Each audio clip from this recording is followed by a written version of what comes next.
हाय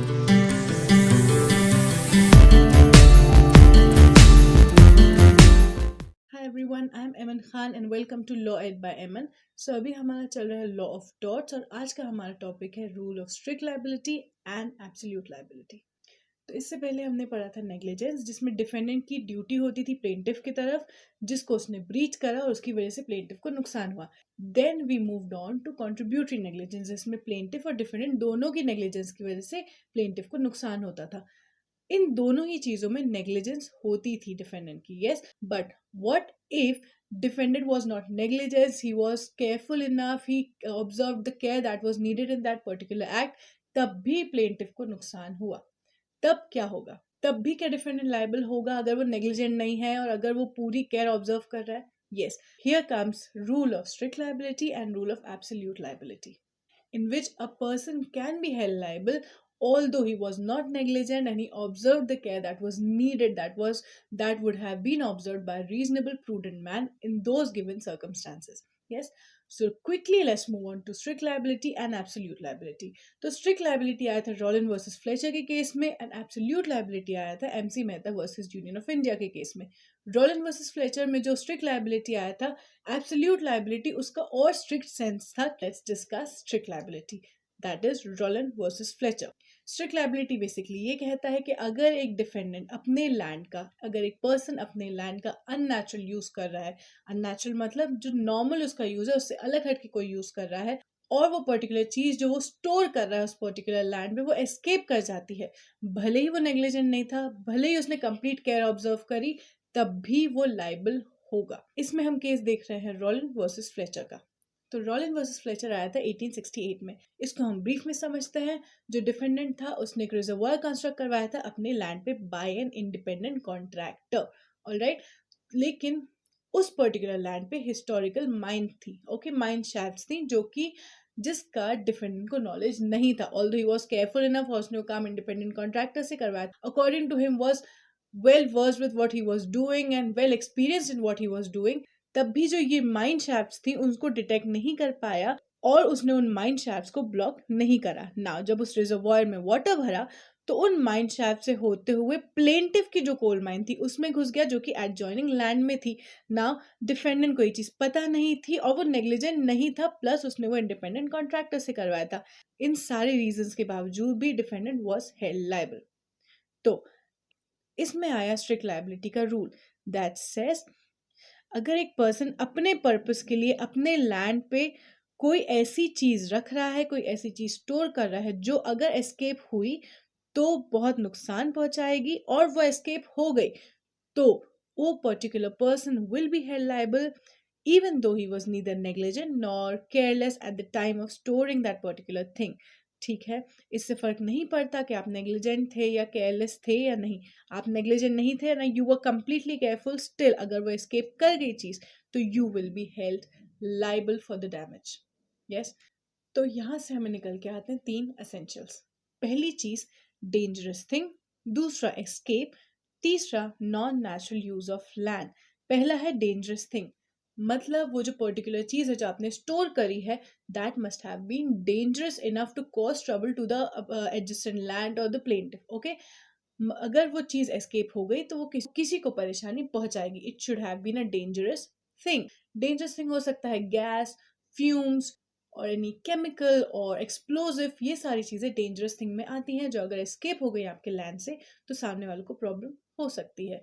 दूसरा होता है एस्केप, सिर्फ स्टोर करने से ही नहीं, अगर वो चीज एस्केप कर जाती है डिफेंडेंट के लैंड से, यहाँ district liability will come into play. Yes, जैसे रॉलिन वर्सेस फ्लेचर में वो जो रिजर्वायर का पानी था वो नेचुरल यूज ऑफ लैंड था, ज्यादा बल्क में पानी था, वो एस्केप करके प्लेंटिफ के लैंड में चला गया, कोल माइंस में, प्लेंटिफ को नुकसान हुआ उसके एस्केप होने से, then strict liability came into play, okay. For example A है, उसके घर में पॉइजनस ट्री है, उस पॉइजनस ट्री की ब्रांचेस उसके नेबर के लैंड पे जा रही हैं, और नेबर ही के लैंड पे जो काऊ थी उसके या कोई जानवर था वो ब्रांचेस खा लेती है और वो मर जाता है। तो यहाँ पे द डिफेंडेंट, जो पर्सन है जिसने वो पॉइजनस ट्री लगाई है, that person will be held liable. लेकिन अगर हम दूसरी तरफ देखें कि वो पर्टिकुलर ब्रांचेस नेबर तक नहीं जा रही थी और नेबर की गाय ने आके घर में खा लिया डिफेंडेंट के, देन ये चीज अलग होती है, फिर वो एस्केप नहीं माना जाएगा। Yes, third and final is non natural use of land, मतलब वो लैंड का वो यूज हो रहा है जो नॉर्मली उस लैंड का ना होता।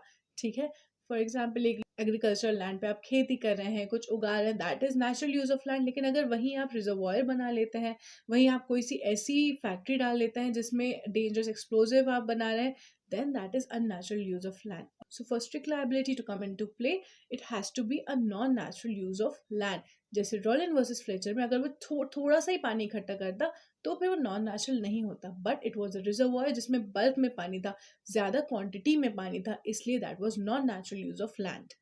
बट स्ट्रिक्ट लाइबिलिटी में इंडिपेंडेंट कॉन्ट्रैक्टर से कराया हुआ काम एक्सेप्शन नहीं होता है। यस, जैसे रॉलिन वर्सेस फ्लेचर में ही हमने देखा कि वो उसने इंसान ने जो डिफेंडेंट था उसने इंडिपेंडेंट कॉन्ट्रैक्टर से अपना काम करवाया था, लेकिन तब भी ही वॉज हेल्ड लायबल।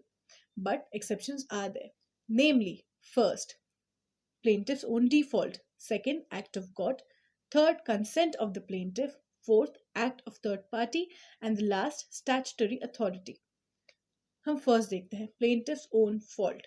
मतलब अगर डिफेंडेंट की कोई नेग्लिजेंस ना हो, कुछ एस्केप नहीं हुआ हो, नथिंग हैपेंड, लेकिन प्लेंटिफ की ही गलती से उसको नुकसान हुआ है, then defendant will not be held liable.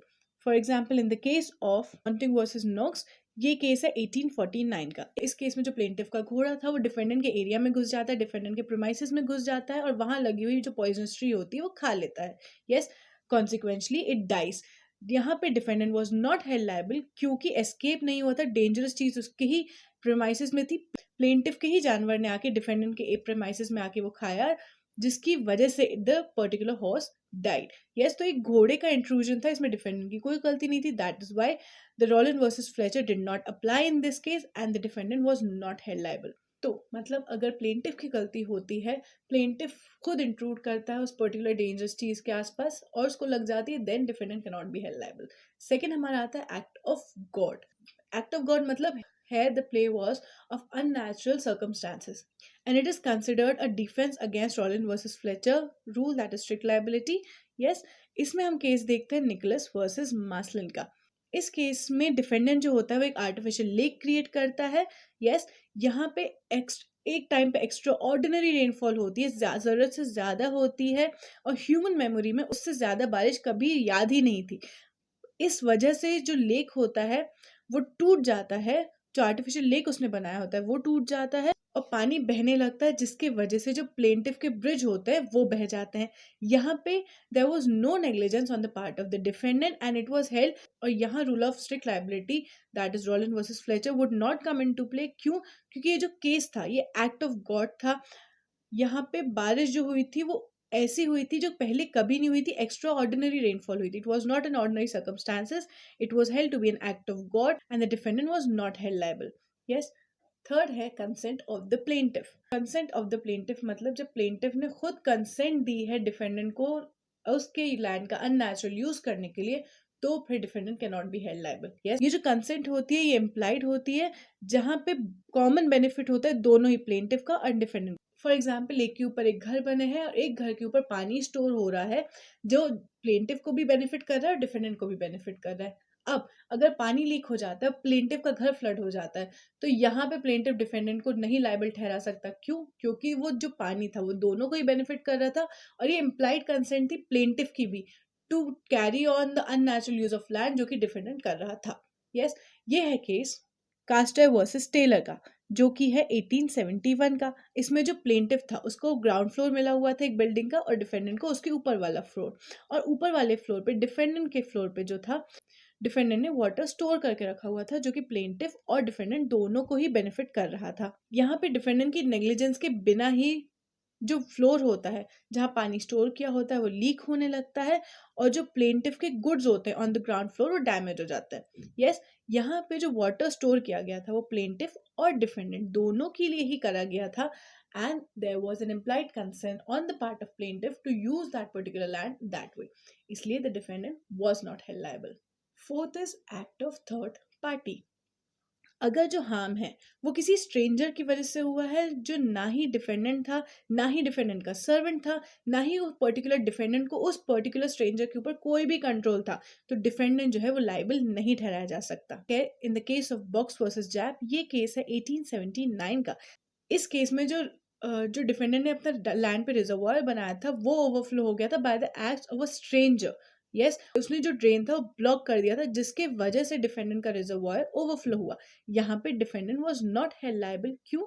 क्योंकि थर्ड पार्टी का प्ले था यहाँ। लास्ट है statutory authority. Statutory authority law of torts में एक अच्छा डिफेंस होता है और ये चीज स्ट्रिक्ट लायबिलिटी में भी अप्लाई होती है। लेकिन ये वाला जो डिफेंस है तब अप्लाई नहीं हो सकता जब जो डिफेंडेंट था वो नेग्लिजेंट था। Alright, now in the case of green versus Chelsea waterworks company, ये केस है 1894 का। डिफेंडेंट की कंपनी के पास अथॉरिटी थी टू मेंटेन वाटर सप्लाई, है ना। ना जो मेन बिलोंगिंग थी बर्स्ट हो गया और उन लोगों की कोई नेग्लिजेंस नहीं थी, जिसकी वजह से जो प्लेंटिफ था उसके एरिया में फ्लड आ गया, उसके गुड्स डैमेज हो गए। यस, इट वाज हेल्ड कि जो कंपनी थी वो लाइबल नहीं ठहराई जा सकती। क्यों? क्योंकि it was engage in performing a statutory duty. As I mention earlier, ये उन्हीं केसेस में हो सकता है जहाँ पे जो पर्सन था, जो डिफेंडेंट था, वो नेग्लिजेंट नहीं था। अगर इस केस में भी डिफेंडेंट जो हो नेग्लिजेंट होता, अगर वो मेंटेन नहीं करता पर्टिकुलर पाइप को या अपने प्रीमाइसेस को, और उनकी नेग्लिजेंस की वजह से ये एक्ट होता, तो फिर बात अलग होती, फिर वो स्टैट्यूटरी अथॉरिटी का डिफेंस नहीं ले सकते थे। तो ये है 5 defences of strict liability. Now with the advent of time and technology, it was felt कि जो स्ट्रिक्ट लायबिलिटी है उसकी वजह से जो डिफेंडेंट है, जो डेंजरस चीज रख रहे हैं अपने एरिया में, अपने प्रीमाइसेस में, जिसका एस्केप कर जाने से डर है, उन लोगों को बहुत सारे डिफेंसेस मिल जा रहे हैं, बहुत सारे सेफगार्ड्स मिल जा रहे हैं, लूप होल्स मिल जा रहे हैं, जिससे वो अपनी लायबिलिटी से, अपनी जिम्मेदारी से बच रहे हैं। इसको फिक्स करने के लिए आया एब्सोल्यूट लायबिलिटी। डिफरेंस सिंपल है, एब्सोल्यूट लायबिलिटी ऑलमोस्ट सेम है स्ट्रिक्ट लायबिलिटी के जैसे, फर्क इतना है कि उसमें कोई एक्सेप्शंस नहीं है। ऑलराइट, चीज डेंजरस हो, वो एस्केप करे ना करे, अगर वो चीज डेंजरस है, आप अननेचुरल यूज कर रहे हैं लैंड का, तो फिर आप लाइबल होंगे in absolute liability without any exceptions. तो MC Mehta versus Union of India आया 1987 में, जिसने स्ट्रिक्ट लायबिलिटी के रूल को थोड़ा और स्ट्रिंजेंट किया। द सुप्रीम कोर्ट हेल्ड कि अभी जो मॉडर्न टेक्नोलॉजी है और जो एडवांस साइंटिफिक नॉलेज है, उन सब के चलते हम डेंजरस या हजार्डियस मटेरियल के ऊपर एक्सपेरिमेंट करने से या उनकी फैक्ट्रीज डालने से बच नहीं सकते। उनसे लोगों को सेफगार्ड करने के लिए we need more stringent and more rigorous rule, जो कि स्ट्रिक्ट लायबिलिटी से भी थोड़ा और रिगरस हो। Right, so it came with absolute liability, जो कि है MC Mehta versus Union of India. इस केस में 4 और 6 दिसंबर 1985 को ओलियम गैस जो थी वो लीक हो गई थी in one of the units of Shriram foods and fertilisers industries. Yes, इस लीकेज की वजह से एक एडवोकेट जो थे ही डाइड और बहुत सारे और भी लोग जो थे अफेक्ट हुए थे। ये एक्शन लाया गया था by writ petition under article 32 and it was failed by the Supreme Court कि अब जो है वो स्ट्रिक्ट लायबिलिटी के रूल्स जो है वो थोड़े और मेंड करने की जरूरत है, सो दैट जो फैक्ट्री के, सो दैट जो डिफेंडेंट है, जो लोग हैं who deal in hazardous material cannot find loopholes to safeguard themselves from the responsibility towards the citizen if they are dealing in hazardous material. Yes, तो यहाँ आ जाता है एब्सोल्यूट लायबिलिटी, जिसमें कोई एक्सेप्शंस नहीं होते हैं, there are literally no exceptions। अगर आप एक hazardous material अपने प्रीमाइसेस में स्टोर कर रहे हैं, अगर आप अननेचुरल यूज कर रहे हैं लैंड का, then you will be held liable. भले ही वो किसी की भी गलती हो, कोई भी सिनेरियो हो, लेकिन अगर वो चीज से किसी को नुकसान हो रहा है, आपके प्रीमाइसेस पे जो डेंजरस चीज है उससे किसी को नुकसान हो रहा है, then you will be held liable. Court ने कहा कि जो ड्यूटी होती है एक पर्टिकुलर एंटरप्राइजेस की, वो नॉन डेलीगेबल होती है और एब्सोल्यूट होती है, और एक पर्टिकुलर एंटरप्राइजेस लायबिलिटी से नहीं बच सकता ये कह के कि हम नेग्लिजेंट नहीं थे या हमने ड्यू केयर ऑब्जर्व करी। That is why strict liability और एब्सोल्यूट लायबिलिटी को बोला जाता है नो फॉल्ट लायबिलिटी। मतलब इसमें भले ही डिफेंडेंट की गलती हो ना हो, the person will be held liable. बस कुछ डिफरेंस होते हैं एब्सोल्यूट लायबिलिटी और स्ट्रिक्ट लायबिलिटी में। Let's look at them. First हमारा आ जाता है एस्केप।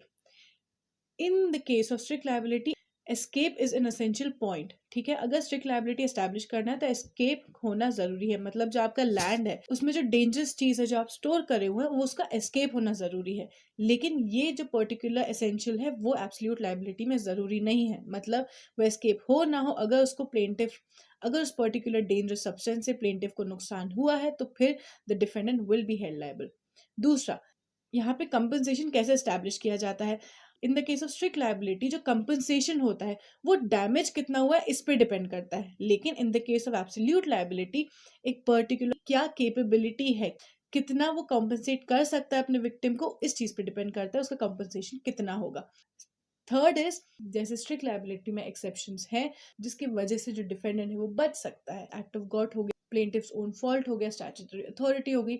ऐसे ये जो एक्सेप्शंस है ये एब्सोल्यूट लायबिलिटी में नहीं मिलते। एंड द लास्ट इज, जो स्ट्रिक्ट लायबिलिटी है उसमें जो डैमेज होता है वो रिस्ट्रिक्टेड होता है, ओके, लिमिटेड होता है। लेकिन एब्सोल्यूट लायबिलिटी में मास डिस्ट्रक्शन होता है, अनलिमिटेड डैमेज होता है। ये होते हैं basic difference between strict and absolute liability. This was the no fault liability, that is strict liability and absolute liability. Stay tuned for my next video. Till then, good luck. Bye.